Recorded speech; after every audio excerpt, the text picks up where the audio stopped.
Hello बच्चों, let's read this question. The question says statement one given है, primers are small chemically synthesized oligonucleotides that are complementary to the region of DNA.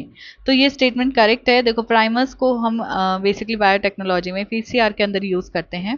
ठीक है. अब जैसे मान लो कि ये हमने जो हमारा डिजायर्ड जीन था उसके दो हमने उसका डीएनए के स्ट्रैंड्स को ऐसे अलग कर दिया. ठीक है. तो हम प्राइमर्स क्या करेंगे, प्राइमर्स ओलिगोन्यूक्लियोटाइड होते हैं जो बेसिकली इस तरीके से हम इनको प्राइमर्स इस तरीके से प्लेस होते हैं.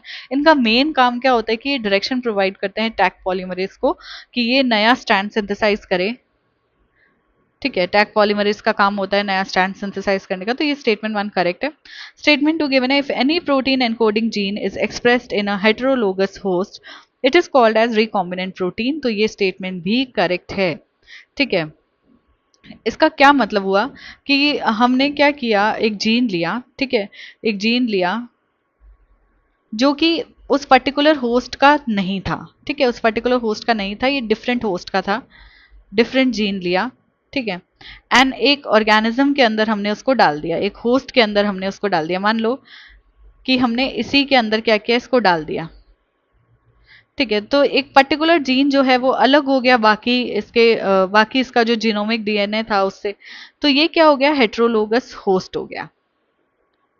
ठीक है. हेट्रोलोगस होस्ट हो गया. और अब यहाँ से जो प्रोटीन बनेगा उसको हम रिकॉम्बिनेंट प्रोटीन कहेंगे. तो ये बिल्कुल सही स्टेटमेंट है. Statement one and statement two दोनों ही करेक्ट है. ऑप्शन देखते हैं. ए गिवन है statement one and statement two both are correct. तो ये स्टेटमेंट करेक्ट है कि both are correct. B given है statement one is correct, statement two is incorrect, B incorrect हो जाएगा. सी में स्टेटमेंट वन को इनकरेक्ट बताया, सी भी इनकरेक्ट हो जाएगा. डी में दोनों को इनकरेक्ट बता दिया है, ऑप्शन डी भी इनकरेक्ट हो जाएगा. हमारा जो करेक्ट आंसर यहाँ पे चला जाएगा that will be option A. इसके रिगार्डिंग इन्फॉर्मेशन आपको 12th की न्यू एनसीईआरटी में पेज नंबर 172 पे मिलेगी. आई होप कि आपको क्वेश्चन अच्छे से समझ आ गया है.